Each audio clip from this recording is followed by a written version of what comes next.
Hi friends, कैसे हो आप लोग। स्वागत है आपका अपने channel math research centre Aryan sir पर। तो फ्रेंड्स, आज मैं फिर से लेके आऊँ आपके लिए काफ़ी ज़्यादा डरावना और भयानक स्टोरी।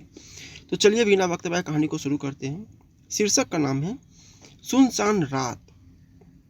रात के 12 बजे उत्तर प्रदेश के एक छोटे से स्टेशन पर एक ट्रेन आकर रुकी। उसमें से नीरज अपनी आंखें मलते हुए नीचे उतरता है और देखता है पूरा स्टेशन खाली है। नीरज को यह देखकर ज्यादा हैरानी नहीं होती। वो जानता था ये छोटा सा स्टेशन है और यहाँ रात के समय में इक्की दुक्की ही ट्रेन रुकती है। और वो यह भी जानता था कि अब उसे इस समय कोई ऑटो या रिक्शा भी नहीं मिलेगा। नीरज स्टेशन से बाहर आकर देखता है वहाँ सच में कोई ऑटो या रिक्शा नहीं था और अब उसे पैदल ही अपने घर जाना होगा। अब नीरज पैदल ही अपने घर जाने लगता है। नीरज का घर स्टेशन से 5 किलोमीटर की ही दूरी पर था। नीरज चलते चलते अब जंगल के पास आ गया था। नीरज के गांव जाने का एक ही रास्ता था, वो इस जंगल से होकर जाता था। नीरज वैसे एक निडर लड़का था, इसलिए तो वो इतनी रात को भी अकेले उस जंगल वाले रास्ते से जाने लगता है। नीरज कुछ ही आगे गया था तो उसे अपने आगे से एक बूढ़ी औरत आते दिखती है। आते आते वो बूढ़ी औरत उसके बगल से निकलकर चली जाती है और नीरज के पीछे जाकर रुक जाती है। नीरज इस पर ज्यादा ध्यान नहीं देता है। नीरज अब थोड़ा और आगे ही गया था तो उसे लगता है कि कोई उसके पीछे से आ रहा है। नीरज पीछे मुड़कर देखता है तो उसे वही बूढ़ी उसके पीछे पीछे ही चल रही थी और उस बुढ़िया ने अपना सर नीचे की ओर करा था। नीरज को यह देखकर बड़ा अजीब लगता है और नीरज अपने चलने की स्पीड तेज कर लेता है। जैसे ही नीरज तेज चलने लगता है वैसे ही वो बुढ़िया ने भी तेज चलना शुरू कर दिया था। नीरज अब थोड़ा घबराने लगता था और नीरज घबराते हुए भागने लगता है। जैसे ही नीरज भागने लगा था वैसे ही वो बुढ़िया औरत भी उसके पीछे भागने लगती थी। नीरज वो बूढ़ी औरत को अपने पीछे भागते देखकर उसके दिल की धड़कन बढ़ने लगी थी। नीरज ने भागते भागते अब जंगल भी पार कर लिया था।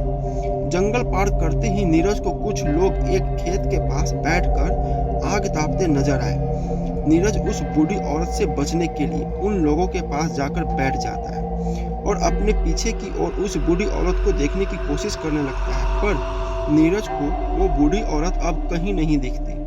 जब नीरज को वो औरत कहीं नहीं दिखती तो नीरज एक ठंडी सांस लेता है और नीरज कुछ देर वहीं बैठकर आग तापने लगता है। नीरज को वहीं पर बैठे बैठे 4-5 मिनट हो गए थे, पर अभी तक जितने भी लोग बैठकर आग ताप रहे थे उनमें से किसी ने अभी तक एक शब्द तक नहीं बोला था। अक्सर किसी भी गांव में कुछ लोग साथ बैठे होते हैं तो वो कुछ न कुछ बात जरूर ही करते रहते हैं और यही बात नीरज को बड़ा अजीब लग रही थी कि इनमें से कोई कुछ बोल क्यों नहीं रहा था और सबने अपने सर को नीचे की ओर करा हुआ था। नीरज अब सबकी चुप्पी तोड़ते हुए बोलता है, आज कुछ ज्यादा ही ठंड है ना। पर कोई उसकी बात का जवाब नहीं देता है, पर सब अपना चेहरा ऊपर की ओर करने लगते हैं। जैसे ही नीरज उन सबका चेहरा देखता है तो उसका दिल अपनी दुगुनी रफ्तार से धड़कने लगता है।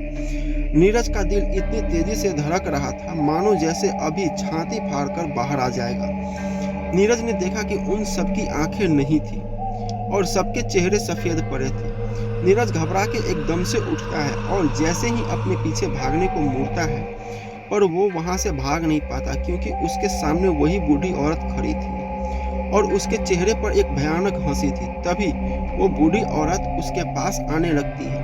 पास आते आते वो कुछ बड़बड़ा रही थी और वो नीरज के पास आकर नीरज का गला दबाने लगती है। वैसे वो एक बूढ़ी औरत थी पर नीरज उससे अपना गला नहीं छुड़ा पा रहा था, मानो उसके अंदर कई लोगों की जान आ गई हो। उसने नीरज का गला इतनी जोर दबा रखा था कि नीरज की आंखें बाहर आने लगी थी। देखते ही देखते नीरज की भी आंखें बाहर निकल गई थी और वो भूत लोग उसके आंख को लेकर खाने लगता है, लेकिन फिर भी वो जीवित रहता है।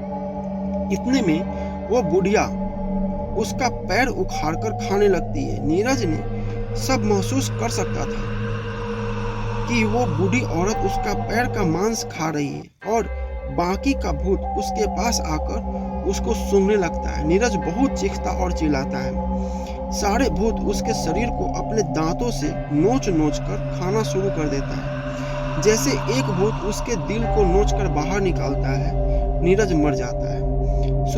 सुबह काफी देर होने पर जब वह घर नहीं पहुंचता है तो उसके घर वाले कुछ गांव वालों के साथ उसे ढूंढते ढूंढते जंगल तक पहुंच जाता है। तो वो देखता है कि नीरज का सिर्फ सिर और हड्डी और अतरी और छोटे छोटे मांस का लोथड़ा पड़ा है। ये देखकर उसके घर वाले बहुत रोने लगते हैं। तो फ्रेंड्स, कैसा लगा स्टोरी प्लीज़ कमेंट करके बताइए और हमारे चैनल को सब्सक्राइब जरूर कीजिए। मिलते हैं अगले स्टोरी में।